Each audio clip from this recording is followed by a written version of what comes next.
آج کا ہمارا عنوان ہے حقوق قرآن اور ہماری ذمہ داریاں کیا ہیں۔ امام الانبیاء صلی اللہ علیہ وآلہ وسلم کے غلاموں، حقوق قرآن، قرآن کے ہمارے اوپر حق کیا ہے۔ جب تک حقوق کا پتہ نہیں چلے گا تو اس وقت تک ہم حقوق کی ادائیگی ہی نہیں کر سکتے۔ اس لیے قرآن مجید چونکہ اللہ کا کلام ہے، اس کے حقوق کا جاننا فرض عین ہے، کیونکہ دین اسلام کی باقی جتنی بھی باتیں ہیں وہ اسی قرآن سے ثابت ہوتی ہیں۔ اس کے الانبیاء صلی اللہ علیہ وسلم کے علماء، تمام امت کے علماء نے لکھا ہے کہ قرآن مجید کے 6 حق ہیں۔ کتنے حق ہیں؟ 6۔ پہلا یہ ہے کہ قرآن مجید کو اللہ کا کلام ماننا۔ دوسرے نمبر پہ قرآن مجید کا ادب، تعظیم و تقریب کرنا۔ تیسرے نمبر پہ قرآن مجید کی تلاوت کرنا۔ چوتھے نمبر پہ قرآن مجید پہ تدبر کرنا، غور و فکر کرنا۔ پانچویں نمبر پہ قرآن مجید کی تعلیمات پر عمل کرنا، اور چھٹے نمبر پہ پھر ان تعلیمات کو آگے امت تک پہنچانا، قرآن کی تبلیغ کرنا۔ تو یہ 6 بڑے حق ہیں، اور یہ صرف مسلمان پر نہیں ہے بلکہ یہ ہر انسان پر ہے۔ یہ ذہن میں رکھ لیں، کیونکہ قرآن مجید صرف مسلمانوں کے لیے رہنمائی نہیں دیتا۔ آپ پڑھ کے دیکھ لیں، قرآن مجید میں آیا ہدی للمتقین، یہ متقین کے لیے بھی ہدایت ہے۔ پھر کہیں پہ آیا ہدی للناس، یہ لوگوں کے لیے بھی ہدایت ہے۔ اور کہیں اللہ نے فرمایا ہدی للعالمین، یہ عالمین کے لیے ہدایت بن کیا ہے۔ اب اس دنیا میں جتنے بھی انسان بستے ہیں وہ کسی بھی مذہب کے ساتھ ان کا تعلق ہے، تو ان کو چاہیے کہ قرآن مجید کا جو پہلا حق ہے کہ قرآن مجید کو اللہ کا کلام مانیں۔ اگر کوئی نہیں مانتا تو پھر قرآن مجید کے اندر جو چیلنج موجود ہیں ان کا جواب دیں۔ اگر جواب نہیں دے سکتے تو پھر مان لیں کہ یہ کسی انسان کا کلام ہی نہیں ہے بلکہ خالق کائنات کا کلام ہے۔ اللہ اکبر۔ وہ چیلنج کون سے ہیں وہ سن لیں کہ اللہ رب العزت نے فرمایا کہ جو میرے اس کلام کو کلام نہیں مانتا، کلام اللہ نہیں مانتا، تو اللہ نے فرمایا قل فأتوا بعشر سور، پھر 10 صورتیں لے کے آئے۔ پھر ایک جگہ فرمایا قل فأتوا بسورۃ مثلہ، چلو 10 نہیں ایک ہی صورت بنا کے لے آؤ۔ پھر اللہ رب العزت نے فرمایا قل ان اجتمعت الجن والانس علی ان یأتوا بمثل ھذا القرآن، اللہ کے علاوہ جتنی بھی مخلوقات ہیں سب کو ملا کے صرف ایک صورت بنا کے لے آؤ۔ پھر اللہ رب العزت نے مزید رعایت دے دی، فرمایا فلیأتوا بحدیث مثلہ ان کانوا صادقین۔ میرے بندو ایک صورت نہیں، اب صرف ایک آیت ہی بنا کے لے آؤ۔ اب اندازہ لگاؤ کتنی رعایت ہے، اور سورہ فاتحہ دیکھیں تو 3 آیات ہیں۔ اللہ فرماتا ہے یار ایک آیت ہی بنا کے لے آؤ۔ امام الانبیاء صلی اللہ علیہ وسلم کے غلاموں، عرب معاشرے میں بڑے بڑے فصحاء علماء گزرے ہیں، اور آقا کریم علیہ السلام کے زمانے میں تو شاعروں کی بھرمار ہوا کرتی تھی۔ بڑے بڑے جو ہے وہ مشاعرے ہوتے اور فصحاء علماء اپنے کلاموں کو پیش کرتے تھے۔ تو اس دور میں بھی کسی کی یہ جرأت نہیں ہو سکی کہ وہ کلام اللہ کا مقابلہ کر سکے۔ جب قرآن مجید کی ایک آیت کی بات آئی نا، تو پھر چند جو فصیح بلیغ تھے نا عرب معاشرے میں، وہ آقا کریم علیہ السلام کے پاس آتے ہیں اور کہتے ہیں کہ یہ قرآن جسے آپ منسوب کرتے ہیں رب کی طرف، ہمیں صرف 3 لفظوں پہ اعتراض ہے۔ بس باقی یہ ہم سمجھتے ہیں یہ انسان کا کلام نہیں ہے، لیکن ان 3 لفظوں کی وجہ سے ہمیں شک پڑتا ہے کہ یہ انسانوں کے الفاظ ہمیں معلوم ہوتے ہیں۔ وہ کون سے ہیں؟ ایک قرآن مجید میں لفظ آیا کبارا، ایک لفظ آیا وضوا، ایک لفظ آیا کجاب۔ تو ان 3 لفظوں پہ ہمارا اعتراض ہے، اگر آپ ہمیں ان کا جواب دے دیں تو پھر ہمیں بھی تسلی ہو جائے۔ اب آقا کریم علیہ السلام نے فرمایا کہ جو سب سے بڑا فصیح و بلیغ بندہ ہے نا، آپ کے خیال میں اس بندے کو لے کے آئیں، میں اس کو سمجھا دوں گا بات۔ اگر وہ آپ کو کہہ دے کہ یہ فصیح و بلیغ الفاظ ہیں تو پھر کیا کرو گے؟ اور اگر پیغام مان جائیں گے۔ اب امام الانبیاء صلی اللہ علیہ وسلم کے غلاموں، ایک جو دیہات میں انتہائی بوڑھا شخص رہتا تھا، جو اپنے وقت میں انتہائی فصیح و بلیغ تھا، وہ سارے اسے پکڑ کے لے کے آئے۔ وہ بیٹھنے اٹھنے سے بھی مطلب ہے اس کو دشواری ہوتی تھی، تو آقا کریم علیہ السلام کے سامنے انہوں نے اسے لا کے کھڑا کر دیا۔ تو آقا کریم علیہ السلام نے اسے بیٹھنے کا کہا کہ یہاں پہ بیٹھ جائیے۔ اب وہ جب ایک جگہ پہ بیٹھتا ہے نا تو آقا علیہ السلام فرماتا ہے نہیں یار ادھر نہیں، ادھر بیٹھ جاؤ۔ اب ادھر وہ بیٹھتا ہے نا تو پھر حضور فرماتا ہے نہیں یار اس جگہ پہ بیٹھ جاؤ۔ اب وہ بوڑھا آدمی تھا، بیٹھنے اٹھنا اس کی ویسے ہی پریشانی تھی، تو اس نے نا جلدی جلدی یہ لفظ بولے کہ انا شیخون کبارا، کہ میں بوڑھا شخص ہوں، اتتخذونی حضوا، آپ میرا مذاق بنا رہے ہیں، ھذا شیء عجاب، ھذا شیء عجاب، اور یہ بڑی عجیب بات ہے۔ وہی لفظ اس نے کبارا، حضوا اور عجاب ترتیب کے ساتھ لگائے۔ تو آقا کریم علیہ السلام نے فرمایا مجھ سے جواب نہیں دینا، اس سے پوچھ لو کہ یہ فصیح و بلیغ لفظ ہے یا نہیں ہے۔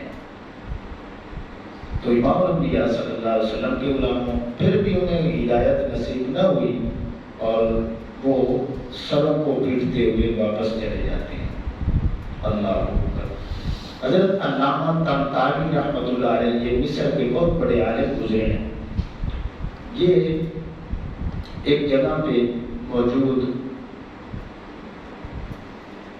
کچھ قرآن مجید کی فصاحت و بلاغت کے حوالے سے بات کر رہے ہوتے ہیں، تو کچھ غیر مسلم جو عربی دان تھے وہ بھی بیٹھے ہوئے تھے۔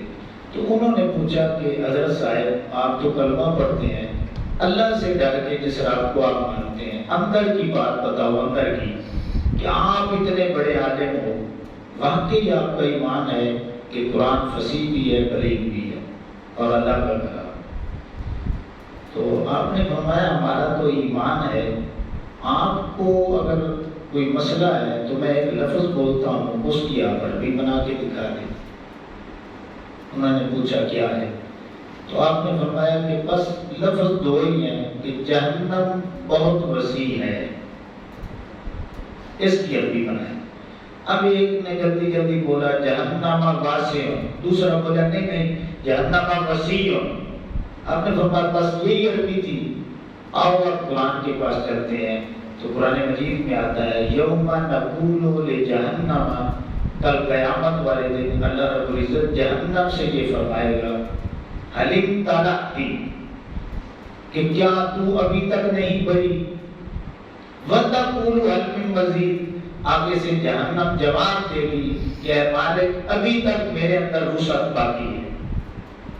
اب یہ لفظ حل من مزید، یہ وسعت کو قرآن مجید ہی بیان کر سکتا ہے۔ تو وہ سر پکڑ کے بیٹھ گئے کہ واقعی انسان تو واسع وسیع پر رہ سکتا ہے، لیکن یہ اللہ کا کلام ہی ہے کہ لفظ کوئی اور ہے، اس کے اندر اتنی فصاحت اور بلاغت موجود ہے کہ قرآن ہی اسے بیان کر سکتا ہے۔ اللہ اکبر۔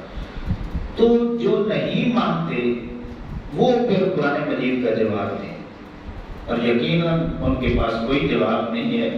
اور یہی وجہ ہے کہ آج پوری دنیا میں مسلمانوں کے کردار کی وجہ سے لوگ کلمہ نہیں پڑھ رہے، بلکہ قرآن مجید کی اپنی طاقت پہ جب وہ پڑھتے ہیں حقائق کو تلاش کرتے ہیں، ریسرچ کرتے ہیں، تو قرآن انہیں اللہ کے دروازے پہ جھکنے پہ مجبور کر دیتا ہے۔ اللہ، تو یہ پہلا حق ہے۔ اب دوسرا حق کیا ہے کہ قرآن مجید کا ادب کیا جائے، تعظیم کی جائے، تقریم کی جائے۔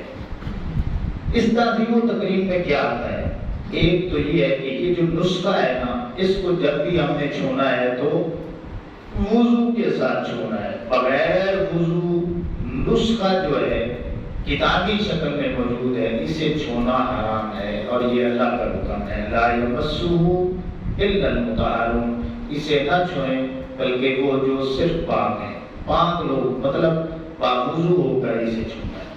اس کا ایک ادب یہ بھی ہے کہ اسے اونچی جگہ پہ رکھا جائے۔ اس کا ایک ادب یہ بھی ہے کہ اس پہ کوئی نہ کوئی کپڑا چڑھایا جائے۔ اس کا ایک ادب یہ بھی ہے کہ جب بھی تلاوت کرنی ہو سینے سے رکھنا ہے۔ اس کا ایک ادب یہ بھی ہے کہ اس کا بوسہ لیں تاکہ دیکھنے والے کو پتہ چل جائے کہ یہ کوئی عام کتاب نہیں ہے، یہ اللہ کا کلام ہی پڑھ رہا ہے۔ تو یہ تعظیم کے حوالے سے۔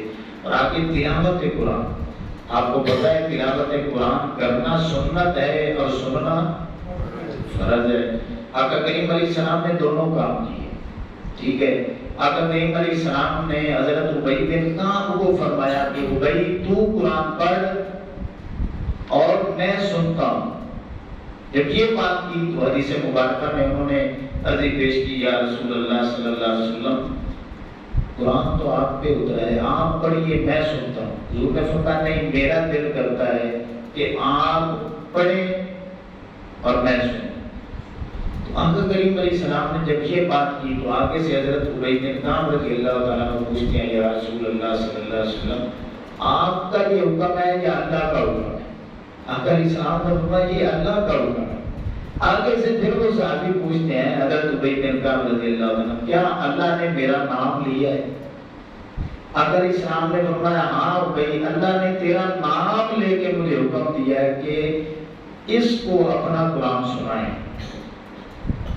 تو پھر وہ رونے لگے، یا رسول اللہ صلی اللہ علیہ وسلم اترا تو آپ پہ ہے لیکن اللہ میرا نام لے کے، یہ میرے اعزاز کی بات ہے کہ اللہ کا نبی اور پھر امام الانبیاء صلی اللہ علیہ وسلم قرآن سنائے اور میں سنوں۔ پھر وہ سننے لگے۔ اسی طرح ایک صحابی حضرت عبداللہ بن مسعود رضی اللہ عنہ کا ذکر آتا ہے کہ آقا علیہ السلام نے فرمایا کیا ہے عبداللہ تو قرآن پڑھ، ٹھیک ہے، اور میں سنوں۔ ابی کو فرمایا کہ میں پڑھتا ہوں تو سن۔ تو پڑھنا اور سننا دونوں طرح یہ احادیث مبارکہ میں موجود ہے۔ قرآن پہ تدبر کیا ہے؟ قرآن کا ترجمہ، قرآن کی تفسیر، قرآن کی مفاہیم کو سمجھا جائے، قرآن پر پھر عمل کیا جائے۔ جب آپ ترجمہ، تفسیر، بنیادی تمام احکامات سیکھ جائیں گے تو پھر قرآن جو کہتا ہے اس پہ عمل کرنا، یہ پانچواں حق ہے۔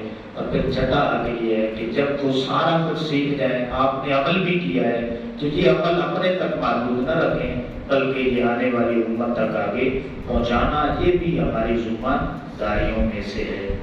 تو امام الانبیاء صلی اللہ علیہ وسلم کے علماء یہ 6 حق ہیں، کم از کم 6 حق جو ہیں ان کو یاد تو کر لیں گے۔ اللہ اکبر۔ یہ جو میں نے آیا کریمہ پڑھی، وقال الرسول یا رب ان قوم اتخذوا هذا القرآن مہجورا، اس کا ترجمہ یہ ہے قیامت والے دن اللہ رب العزت کی بارگاہ میں آ کر کریم علیہ السلام ان لوگوں کی شکایت کریں گے جنہوں نے قرآن کو چھوڑ دیا ہوگا۔ اب جن کو قرآن کے حقوق کا ہی نہیں پتا تو پھر آقا کریم علیہ السلام ان کی شفاعت کس طرح کریں گے؟